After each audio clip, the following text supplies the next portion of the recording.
તો મધ્ય પૂર્વના દેશમાં ચાલી રહેલા તણાવની અસર ભારતમાં વર્તાવાની શરૂ થઈ ગઈ છે, જેમાં ગુજરાતના અનેક વિસ્તારોમાં ડીઝલની અછત જોવા મળી રહી છે। બનાસકાંઠામાં ડીઝલની અછતે ખેડૂતોની મુશ્કેલી વધારી દીધી છે। ખેતરમાં બાજરી અને મગફળી જેવો પાક તૈયાર થઈ ગયો છે, પરંતુ ટ્રેક્ટર ચલાવવા માટે પૂરતું ડીઝલ ન મળતા હવે પાક બગડવાની ભીતિ સેવાઈ રહી છે।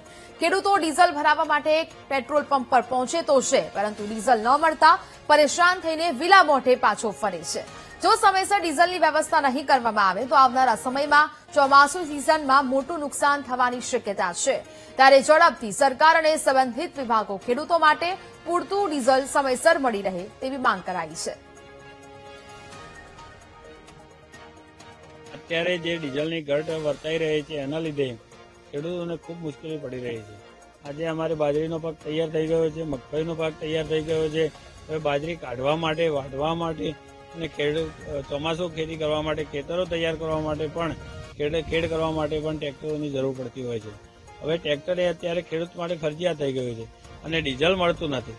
પેટ્રોલ પંપમાં ખેડૂત ટ્રેક્ટર લઈને જાય છે 5-7 કિલોમીટર અને ડીઝલ ના મળે એટલે પાછો આવે છે। કેરબામાં કોઈ ડીઝલ આપતા નથી, એના લીધે ખૂબ મુશ્કેલી પડી રહી છે। કેરબામાં પણ ડીઝલ આપવામાં આવતું નથી। એમાં સૌથી વધારે જો પરિસ્થિતિ ઊભી થઈ હોય તો અમારા જેવા ખેડૂતોને થઈ છે। ખેડૂતને ટ્રેક્ટર ઉપર બધું ખેતી નિર્ભર થઈ છે અને અત્યારે કાપણી હોય કે વાવણી હોય કે કોઈ પણ વસ્તુ હોય એ ટ્રેક્ટર ઉપર જ નિર્ભર હોય છે ખેડૂતને। અને આવા સમયે ટ્રેક્ટર લઈને જો ખેડૂત પેટ્રોલ ઉપર પુરાવા જાય તો એ 10-15 કિલોમીટર જો પુરાવા જાય તો એ 2-3 કલાક સુધી એનો સમય પણ લાગતો હોય છે અને એક બાજુ સમય કાપણીનો પણ છે અને વાવણીનો પણ સમય છે, તો એમાં સમય વેડફાતો હોય છે। એટલે ટ્રેક્ટરના કેરબામાં વ્યવસ્થા કરી આપવી જોઈએ। ડીઝલ ના મળે તો આગામી અમે સિઝનમાં ટાઈમસર વાવેતર ના કરી શકીએ।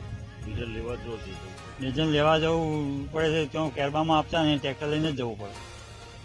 ડીઝલ વગર પરિસ્થિતિ અમારે ખેડૂતની બહુ તંગી છે।